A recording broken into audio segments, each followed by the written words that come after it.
Could you handle stress better? Could you not get derailed from something that irritated you? Could you find more balance and ease in your life? If so, you're in the right room. Because today's speaker is a certified heart math practitioner, wellness chiropractor, and secret keyboard player. Please welcome stress expert, founder of the Whole Health School, and Call the Midwife fan, Dr. Steve Ventura.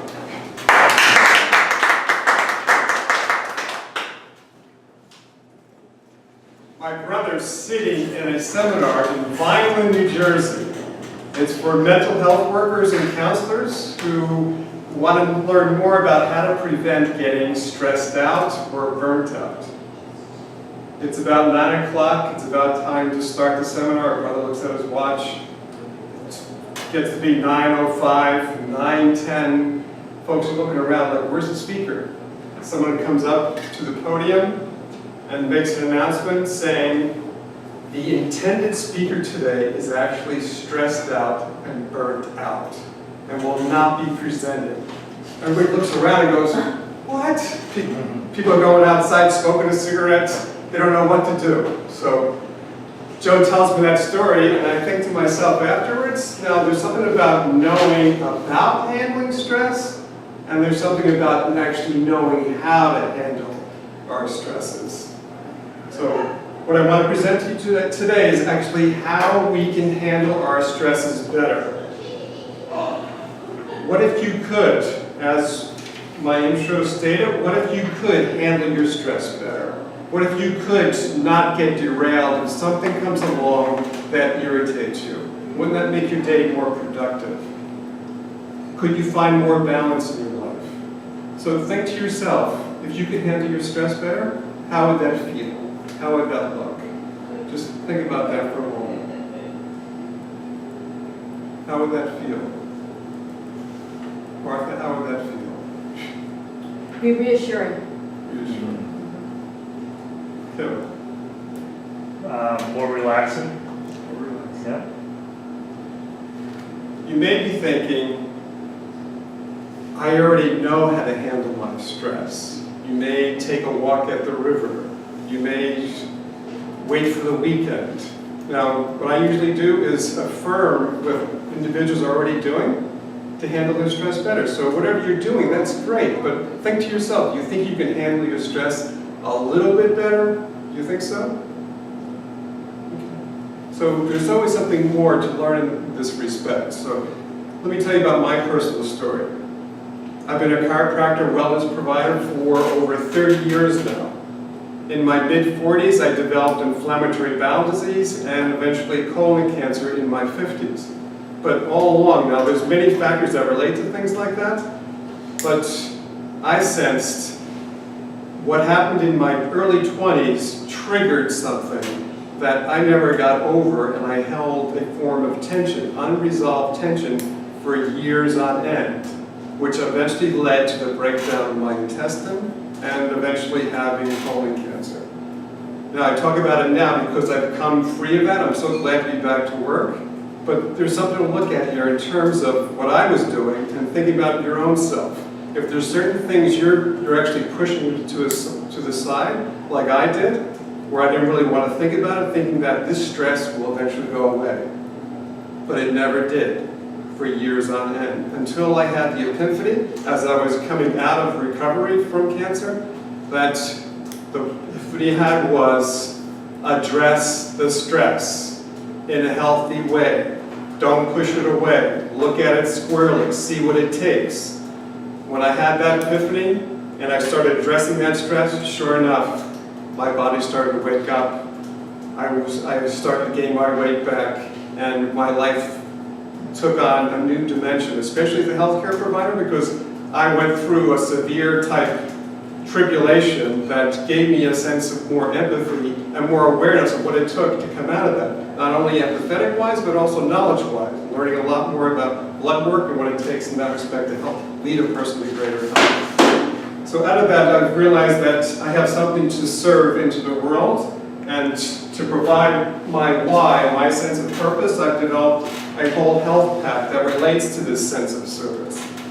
So if we look at it pledging ourselves to remember that my health and fulfillment is leveraged by how I handle the stresses in my life.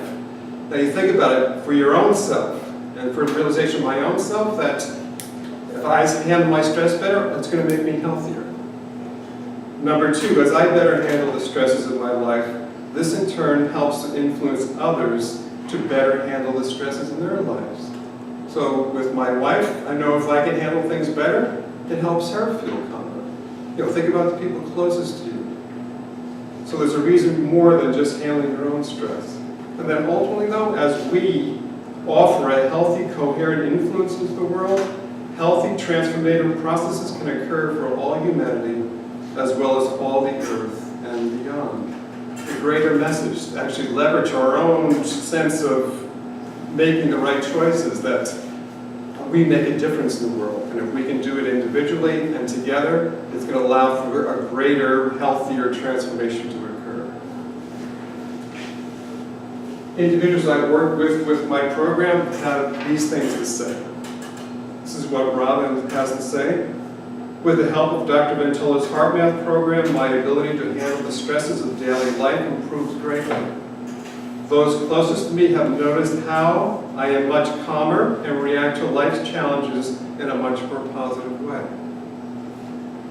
Canyon has this to say: my stress levels have decreased, my gut health has improved, and I am more grounded mentally and physically.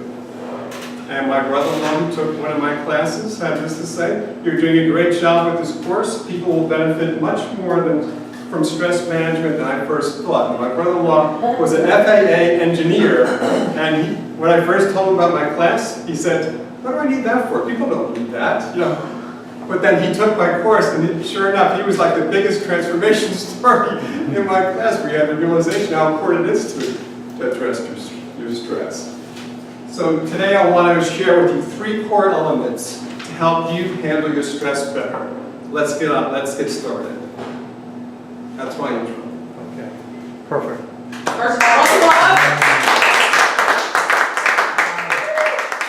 I'm going to let Lisa give her comment, but first of all, we didn't say who would be your typical audience for this. So who are you talking to on this? Self-employed business individuals. We need to stay healthy for themselves. And you're trying to sell your course to them, so this is like the intro to sell the course to I'm them? going to be selling my course as well as my one-on-one health care. Okay. My blood work, my HeartMath work. Yes. Okay, that's important to know. Thank you. so you have a speak to sell model, right? So everybody makes money differently.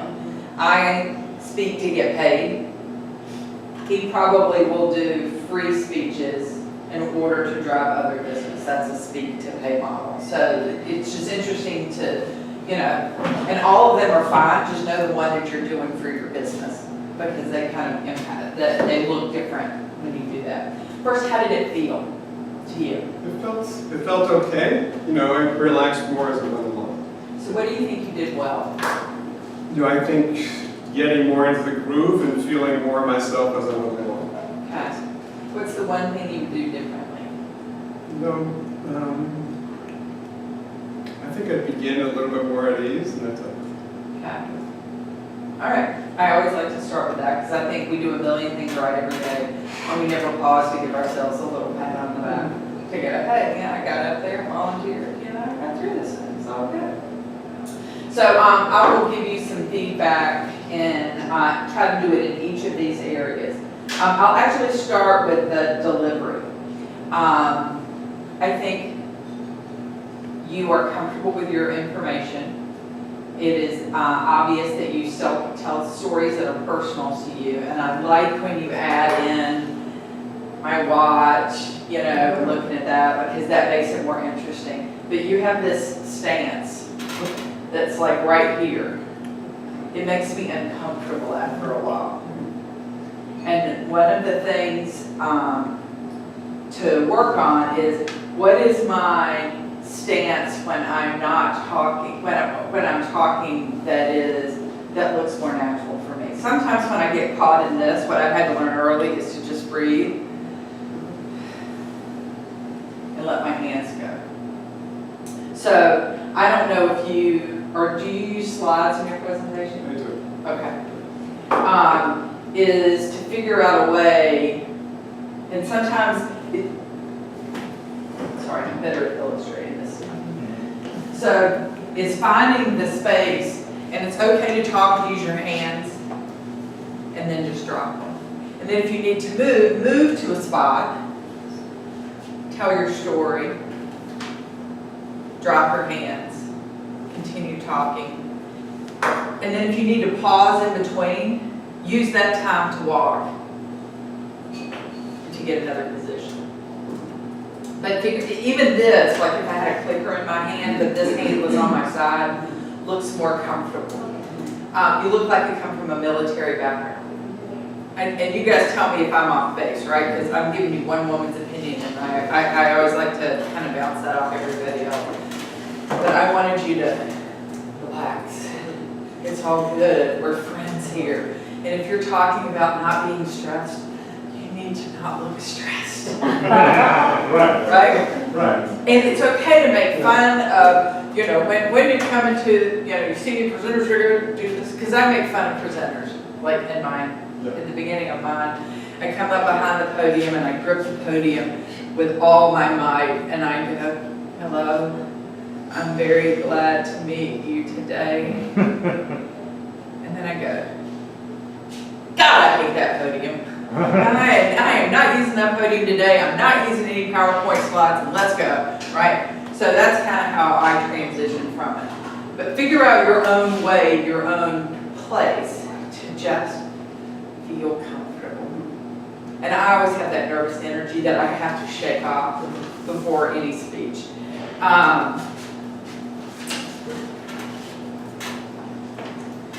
The organization, hello, story, then you repeated your introduction by saying, you know, like I said in the introduction, if you're doing this, if you're doing this. Think about how, if you want to say that, say it differently. But don't repeat what I just heard, right? Because I heard it not that long ago. Someone said, have you ever, or do you want to? It's like, let's take a minute and imagine your typical day where your stress is. To your shoulders. And if you're going to ask them a question, prep them. I want to ask a few volunteers. Or I'm going to ask a few people, how does that feel? So that way you give them time to do, because this is a friendly audience, right? But you're going to have some audiences that may not be so friendly. So you always want to make whoever you involve look good. So when somebody volunteers an answer, and even if it's a bad answer, that's what you also have to be prepared to. You need to thank them and validate them. Thanks for sharing that. That was just the other day. Anybody else feel that same way? Wow, that must have been very difficult for you, right? That kind of thing. But think of either say it there or say it here in your story, but say it differently in each place. And then you said you developed, so you did story, you repeated your intro, did another story, and then you said you developed a whole health pact. And when I wasn't sure what a pact was, it's a PACT, right? Okay. That's when a visual would have been able, or a handout would have been helpful. Yes. Is they refer to it, right? So you know that handout that was on your table. You have to. They know they sat there, they sat on it, they moved it over, right? Remind them where it is, and then refer to it, and then try not to read to them. Paraphrase it a little, because they can read. Most of your audiences should be able to. I'm trying to lighten it up a little. There we go. There we go. And I thought that was your program, and so we were going to go through step by step by step. So that's where I focused, and then you did your testimonials, and then you went to, okay, I'm going to do 3 core elements. So I kind of got lost in, is what you're trying to get me to do for PACT? Is it this 3 core elements? That was just my intro. Yeah. For the But again, it was confusing to me that pact and the 3 core elements. So set me up to know exactly what you're doing. Was your solution for yourself the pact you made for yourself? My pact was my why. It was why I'm doing what I'm doing. Okay. What do you guys think when you think of a pact? Bond or an agreement. Yeah. I don't think of my why. So think about if you would call it a pact for the general audience. A pact usually is you and I make a pact, right? Or I make a pact with myself that I'm going to exercise every day. But the why I exercise every day is very different than the pact I make. So Sure. yeah, so think about the visual that comes to people's mind when you do that. And that might come at a different place. I don't know because I haven't seen it. Think about if your testimonial should come that soon or not. Or I was much more interested in the testimonial about your brother-in-law. That was the most interesting one. The rest of, we all have great testimonials. And think about, is it a bubble overhead? Again, maybe it's the picture of this guy in the FAA room. It's like, okay, if I wondered if it made a difference, I had my toughest critic. This is how I knew I was onto something. So let me tell you, so my brother-in-law, he works in the FAA. I know it's like one of the highest stress jobs in the world. See, I'm even getting our head nodded, right? Right, you're painting the picture. So, he's nice enough. I asked him to come to a class. It's my sister, what am I going to do, right? So I asked him to come, and it was amazing. When he told me that he saw the relevance after he was the hugest skeptic of all, then I decided I was onto something. So I want to share it with you today, and it's based on 3 key elements. Right? So think about where and how, and then I love the idea of your why. And I don't know what your clothes looks like or anything, but a way to say, what's your why? What could change in your life if you had something different? Is it worth it to make a change? Is it worth $99, $95? Right? A small investment could create a difference for you, your family, those people you care about, and give them time to sit in those moments, right? So that they think about it, right? When you say my family, I want a moment to picture my mom, my dad, my spouse, my kids. You're going to be there for graduation. How about for your coworkers? That moment you walk in after work and talk to your spouse, is it all of this from the stress and tension of the day? Right? So give them visuals, and because you want, especially since you're speaking to sell, you want them to see and feel a before and after, and to realize for their own reasons why this investment of time, effort, or energy, or probably a combination thereof, is worth it. And I don't know if your ending is a hard sell or a soft sell, but that's kind of some feedback from both looking at your content and your structure and organization. Less can be more powerful. You've got some good stories. Just think about how to really pick one and take that moment to blow it out so I can feel it more. My 2 cents. I hope that helps. That's good comments. Steve, let me go ahead and give a couple of my comments, and a little bit's going to be to piggyback on what Lisa said. My personal feeling is that PACT is better for the people who've already signed up for the course and in the program. So I've heard this PACT before, but it was when you've gone through your actual course that you're doing. I would just hold off on doing the PACT in there. However, what it is good for, I think, is rather than put it in the form of a PACT, these could be, part of the outline of what you're going to talk about. The importance of leveraging your health and fulfillment in order to reduce stress in your life is certainly something that you want to put in your selling, presentation. Just if I'm able to reduce my stress, I know that when I walk home, my kids and my wife are not going to be able to feel that stressful energy coming from me. How would that be in your household if you came home with less stress? Would your wife and your kids be able to pick up on that energy? These are the type of things that don't have to be in the pack, but you could put that as far as the visuals you want to be able to create for the people in the selling process. I've heard you use address the stress before, and every time we told you this is great. Use it as a through line. Repeat it often. It's kind of like your tagline. Dr. Steve addresses your stress.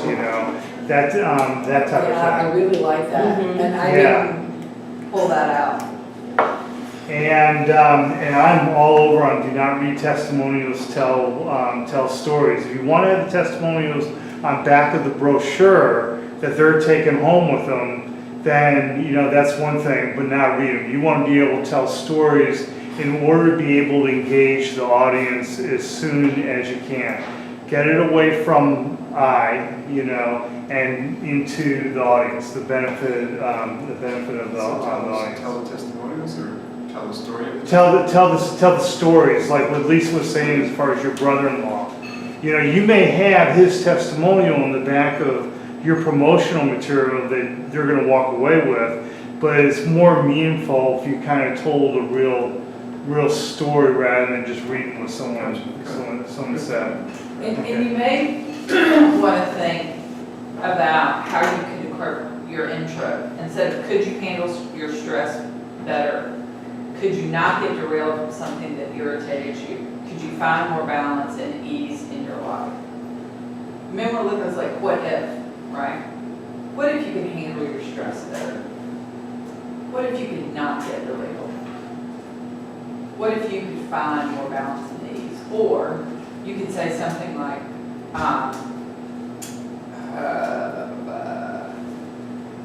these aren't going to be the right measures, but I'm not thinking of them. Cholesterol reduced by 75%. Attitude improved 20%. Right? So that's your testimonial stuff, right? Whatever it is, but it's short and succinct. Would you like to see some of these changes for yourself? If so, you're at the right place, because today's speaker, right? So you maybe, depends on what your results are in testimonials, there may be a way to use the intro to pull me in even more.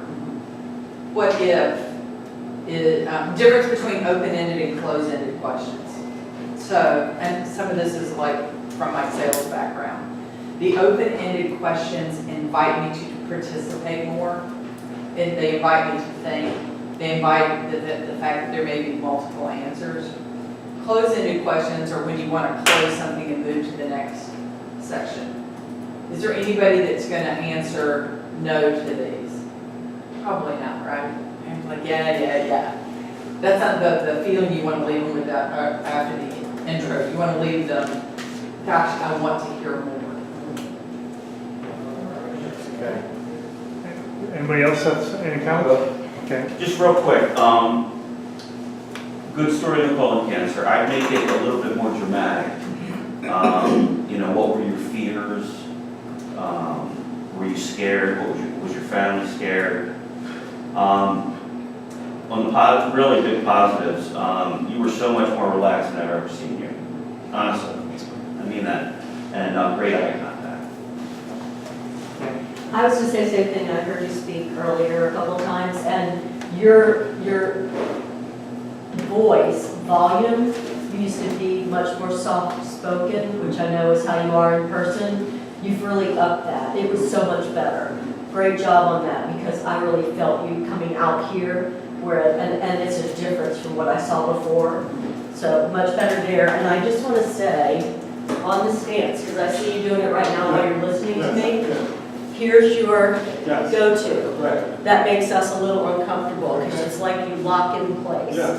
So along with Lisa's comments about your hands, get like a more normal stands with us instead of locking in place. I just want to give you the factual, I know you're very black and white, so that's It's the like you're factual. bracing for the It's feedback. the locking in place part too, and you can work on the gestures, but this is your go-to because you're doing it right now, Yeah. so that's just practice. No, it's just, yeah, And one of the things that really helped me is when I knew I had little tics and stuff like that, I would tell somebody, I would say, your role in watching me present this next time I'm going to present is to be in the back of the room and either count the number of times that I do that, right? So remind, or, you know, I would have somebody stand in the back of the room and just go, right? It's true. It's the very back of the room, because that, it's in the moment that you How need my to. brother-in-law stand. Yeah. Yeah, there you go. But it's just little things like that that we're like, yep, I'm doing that. And you can just like lean into it and nobody knows, somebody's signaling you or telling you something. And you can figure out where your natural predisposition is to go like that. Very good. Okay? Anybody else? Well, I'm new here, but I'll go ahead and chime in, Alex. Nice to meet you. You made a comment that there was a point where you transitioned and felt more comfortable in the middle of the presentation, and it was noticeable, and I felt much more comfortable about what you were saying. Just a personal thing I do is just use a little bit of deep breathing. Like even before you go up, just take 2 deep breaths to center yourself, and maybe you can start that way. Because, you know, you only have, 10 seconds to grab people emotionally. So that first 10 seconds is so critical.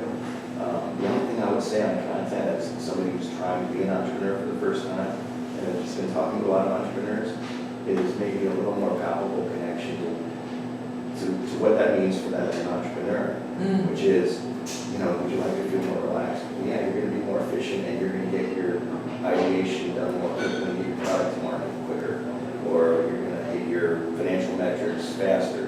Maybe that's the nature of the testimonial.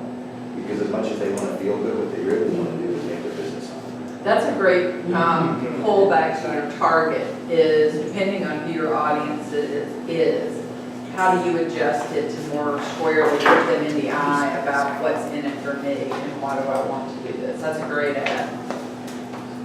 The one other thing I would say about, because I'm glad you pulled out the colon cancer story, I think it's really powerful, but I think it could be more powerful with less information. Go through your story and figure out what people really need to know. This is something you and I learned in stand-up when we were telling stories and working on our stand-up comedy is like, the story for me is this long because I lived it and it had this piece and this piece and this piece and Jeff would be like, don't care, not relevant. Is figuring, he's like, I was there, I was 35, I had this stress, I had colon cancer. Now, what else do I really need to know about that? How did it impact me? But I think the story can be made more dramatic, to you guys' point, and pull it in. But figure out which of those facts that you need around that, and type the story so you can add more energy and drama to it. And that usually means less of some of the stuff. Like when I tell my brain story surgery, there's usually about 2/3 of it nobody cares about. Thank you all. All right, good advice. Is that justice grants? Yes.